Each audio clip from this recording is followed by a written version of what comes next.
ว่านี่ก็ไปหาหมอว่าเป็น ตอนนี้ชาวจิ๋วกำลังกวนพี่น้องมันบ่อยากเคี้ยวขักเลย นั่นนี่แหละว่าใช่ว่า ตอนนี้กำลังเตรียมกวนจากพี่น้องขั้นตอนการกวน กองดากใช่ไหมมาแล้ว จะกดจักด่าทางใดทางยาหลายคนเลย มาในเด้อนะได้ยุ่น้าวนะบ่อึดเอามาเล่นบอกกันมาหาค่ะ คนซุ่มนี่มาพอกันแล้วจักกดจักด่าพี่น้องเอ้ย บักน้าวนะบ่อึดจะเอามาบักหนาวตัวสิตั้มมาคุ้งหมกกระปุ่นนี่ติเออบอกกาบให้นี่นี่นะสองขาเท่านี้ล่ะสองขาค่ะ เฮ้ยตัวอย่าไปตัวนั้นมันมากร้ายจังนะ เต็งยานเด้หยุบอยู่มาหลดชาวจิ๋วยานเด้ น้ำเฮานี่ค่ะบนเฮามันสิดูลงเลยตัวย านเด้พี่น้องป้องไปยานซานชาวจิ๋วพาระบึ้มลงนี่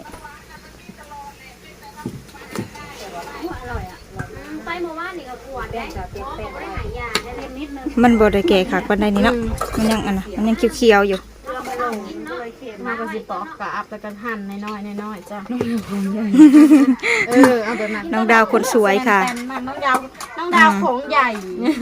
FC ว่ะเซอร์เทนก็เซอร์ผ่า น้องดาวของใหญ่ติ มาเดี๋ยวนี้ดีใจเลยจ้ะลงมามันชูงโพถ่ายคลิปบ่เดี๋ยวนี้สบายดีเด้อจ้า เขาว่าของใหญ่แล้วจ้ะ น้องไม้ส่งน้องไม้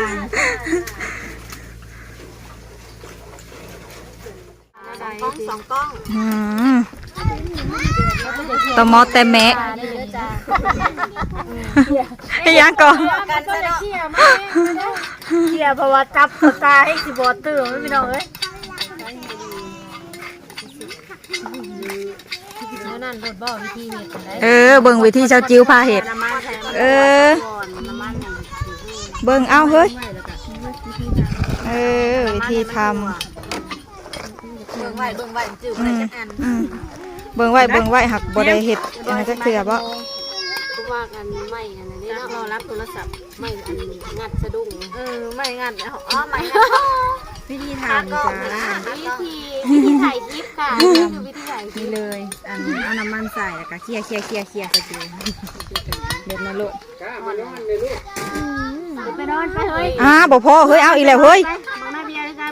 ลูกหมออันนี้สินอนบ่ได้เฮ้ย แล้วมาเป็นต้นไม้ไปนอน เพิ่นสินอนบ่ได้บาดนี้นะ ภาษีบริเวณสั่งยามรถเบาหวานบ่คือบ่มีแนวตั้งอันนี้ตั้งไปเลย ต่างอันนะเด้เฮ้ย นั่งอันหนึ่งตั้ง ตัวนั่งอันนั้นนั่งนะป้าเด็กๆกะลายพี่น้อง ตั้งอันหนึ่งเลยนะ ลูกดก ตั้งเด้ตั้งใหม่นักเลยแล้วเอาใส่จอ ป้าตัวเสียงลูกอันสาวจิ๋วดกอะไรพี่น้องวุ่นอยู่บางแน่สาวลูกดก เล่นแต่ความลูกหลายแต่ยานบงแต่บ่นั่งนะหันแต่ยานมันตกเปะมาใส่เต็มได้สมคือห่อมันเนี่ย พร้อมตั้งใจ แต่ใส่จะไปเห็ดผลิตดูแล้วก็แบบคือหอดถ่ายเนี่ย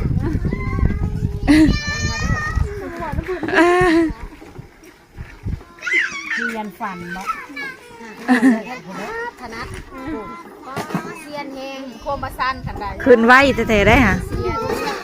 ถึงมือเดียวถึงมือจับน้ำเฉพาะแต่ตามกดลงมาลุยหมอน่ะก็ว่าชิโนนแบบฟ้าจองหน้าลงมา สื่นตานอนเลย เขาบ่ทันนอนดอกบ่ทันระบายได้เบย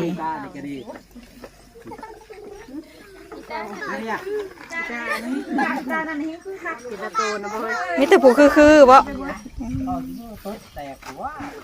อ้าว คือผ้าเราบริวิส่วนยังเลยเนาะผ้าเก่าเดือนผู้อุ้มท้องก็ถึงหน่อยเขาถึงท้องมาเก้าปีส่วนโหดเอาในบ้านนึง ปัดผู้บ่ได้อัน ปีน้องผ้าแห้งนะน้องผ้าอุ้มได้เก้าปีเอาเดือนสิบนะเป็นอะไรเปื้อนนี่มันก็ได้ทำไม เด้มันก็ห่อนไว้อยู่นะเฮ้ยหมอนะ หมอนะห่อนไ ใส่แป๊บเดียวหนึ่งมันก็หอน ข้าวเดียวในเห็ดข้าวเดียวเบิ้ล ข้าวเดียวกับล้มสิคุณสิเท่าในอันนาโต้แล้วสิปิวไปสิปิวใส่ หิวแล้วหมอน้ำตัวนะกินข้าวแล้ว แม่สิเที่ยงแล้วบ่เนี่ย ใส่ต้องกระปิ่นก้นมันไปเรื่อย กี่โมงแล้วทำไมหิวข้าว 11 โมงบ่ คงกินกระดาษจำไปได้ไหมนี่กระปุ่นได้กินขากินกระปุ่นก็ต้องขอบกระเพาะบริสุทธิ์ยังออกมาเลยโว้ยบอกให้ซื้อบักเล่นมาเนี่ยเด้อคือบักเล่นคือเป็นนัวมาให้แน่เจ้าเงินให้อ้าวคือบอกว่าจะไปนัวว่าตอนไหนบอกสมัยบริสุทธิ์มา ไม่ลืมเลยมาแต่พากันกวนอันนี้แล้วก็พากันลืม เขาบอกว่าเต้บอกในคลิป เขาบอกว่า ต้องพากันถ่ายคลิปอยู่สั่งกันเนาะ วันนี้คือเป็นนัวมาแน่เจ้าเงินให้ ที่เป็นใส่ มาขนม กระตั้มแบบสูตรเข้มเลยตั้มเค็ม ไปเลย ใส่ตั้มเค็มพี่น้อง ขนมโคกสูตรยายจิ๋วจ้า แป้งกะซีแป้งกะซีเข้มๆจังหน่อยบ่ แป้งกะซีเข้มๆน้อยหนึ่ง เค็มๆหวานๆนั เป็น ว น้ำแม่ค่ะได้เป็นน้ำแป้ง สวยมาก เอาจริงเขาก็ใส่เรียบเลยแนวนี้มันยังหมกเค็มได้มือนะให้ใส่ลายนั่นแหละให้นัวใส่เกลือซีนเมืองไทยเนาะก็ยังจางเนาะมือเนาะ คันเฮ็ดบ่แซ่บก็บ่ได้เป็นน้ำสางเด้อ บัดอันนี้ผัด บ่ได้เป็นน้ำซีเมืองชาวจิ๋วเด้อ เข้มกับใส่น้ำตาล มันบ่ได้เค็มแห้งเนาะเค็มน้อยๆหนึงๆตัวใส่อีกสันตาล นัวมันออกนัว มันเป็นขนมโคก มันเป็นอันนัวๆแบบรสดีเนาะแบบเขาใส่รสดีคือมีรสดี แป้ง เป็นน้ำแป้ง เป็นน้ำแป้ง แล้วปะจ๊ะ แป้งเขาเจ้าผสมแล้ว เขา เด้ มักแล้วเขาผสมแล้วหูมันก็มีคนละแป้งได้แป้งคนเดียวนะแบบเจ้าแต่ว่าแป้งเจ้านะน้องอันน่ะ มันคนละแบบมันคนละแป้งไดหืม แป้งมันทอดกรอบเพราะว่าแป้งเขาเจ้าอันนี้โมเคยใส่ มันก็สิชมคือกันหั่นแหล้ว มันมีหูขนมโขกเลย มันมีหูขนมโขกมันเป็นแบบสำเร็จหูสูตรขนมโขกเรามันไม่ต้องปรุงอะไรเยอะขันยามันเค็มก็ต้องใส่เกลืออีกเพราะว่าห้ามบริซีมเด็กบรรยากาศแบบว่าบริซีมแป้งก่อนนะเด็ก ป้าชาจิวหน้าขาวเลยพี่น้อง ใส่เกลือโอ้ยโบแป้งเราแป้ง เพิ่นใส่ครีมหน้าขาวเพิ่นโดนหน้าขาวพี่น้องเอ้ย แป้งเด็กน้อยบ่มีแป้งใส่แป้งกับเบิร์ดเดียวนี่นะโบแป้งให้กล้าได้แป้งน่ารักอ่ะ ป้าเธอใส่แป้งน่ารักเฉพาะจังน่ารัก ใส่แป้งน่ารักเลย เฉพาะจังน่ารักใส่แป้งน่ารักพี่น้องเอ้ย มันได้ครีมมาให้โฆษณาขายครีมเลยก็สีฟ้าออก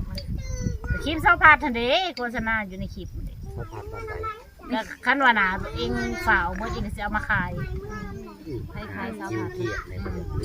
พาแล้วก็ใส่ซองการที่2บ่ทันเบิร์ดเยอะน้อยเดียวนี่ขั้นผู้หนาบ้างก็ใส่แล้วก็ดำซ้ำ แต่ว่าเขาบริใส่แล้วเขาใส่น้อยหนึ่งมันจะเกลี่ยบ่แม่สิว่าเปิ้ลใส่ได้ เอาอย่าเข้าไว้ตรวจใส่แล้วเนาะ ปาเน็ตนางเขาว่าเดียวกันนั่นแหละเขาเป็นสายเดียวกันคือขายของเดียวกันแล้ว ปาบซิวบ่แม่ต้องสถาน บ่ปากเขาผู้หนึ่งพ่นปากซิ้วนะอีกผู้หนึ่งอีก ต้องเป็นกัดแดง ของแม่อลันนะบ่ครีมแม่อลันแต่ว่าทุบอับซิวนะ ๆแม่ร้านเดียวกัน อันเดียวกันหั่นแล้ว เจ๊ก้นกันดิพี่นาง แต่หากยามันแห้งเต็งบ่กะใส่หน้าเฮามัน แสบเองมาใส่อันนี้ตากแดดให้บ่ได้แสบ หน้าหมอเลยบ่ได้บ้างเนาะหน้าเฮาบ้างเลยเฮาใส่บ่ได้ สีแดงให้งามอีนาย ของเองมันจะเป็นเสียง บัดออกแดดแล้วมัน ในเวลาเฮาอันใส่ไปแห้งทีแล้ว ดำซ้ำ เห็นนางอันหนึ่งนะออกมานะป้าดำเนี่ยทำอีกกับข้าวงามบัดมาใส่ครีมเลยมันแล้วมันไหมมันออกหอดมันแสบมาดีโด แบบหน้าเฮามันบางเด้มันบางแล้วเฮาออกแดดเลยมันซ้ำ แห้งคักนะสิไปใส่ ใส่แห้งบ่ได้ แล้วไปลองเพลง5 โมงบ่ได้เลยให้บ่กล้าออกเฮือนเลยแหละมันไหม สิได้ใส่ผ้าปิดปากเราอัดหนาดำใส่อีโมงใส่วอร์ม อยู่บ่ จังบ่ได้บ่จักนะ สิได้ใส่วอร์มพี่น้องเอ้ย บ่ได้บ่จักก็เจ้าจ้างให้ นักร้องหน้าด จ้างให้เปิด ดิสิ่งเอา ขอเพลงในหนังอันนี้ ำลิปซิงค์เอาบ่ พวกเพลงเป็นผัดมีแต่เขาจ้างไปอยู่หลังเวที เลยยังไปกี่ไร่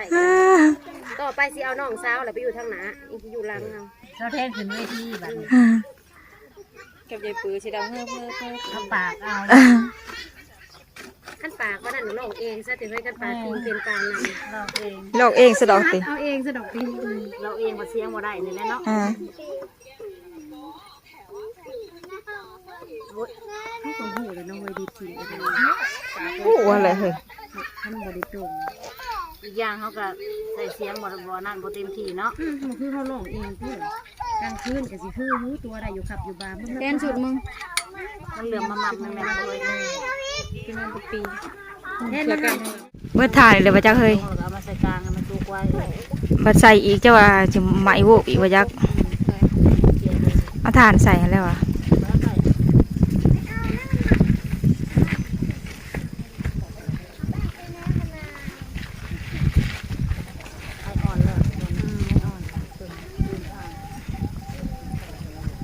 มาแค่ขนมด้วยกันจ้าเนี่ยเป็นคนแก่แก่รู้ว่าเป็นไงดำน้อยเดียวมันมีเครื่องห้องนั่งไม้ห้องไม้เลย ยัง กินอาบน้ำเจ้าสิกินใช่ปะ กินโลดก็ไปกินได้ถ้าอยากกินได้เลย กินได้กินได้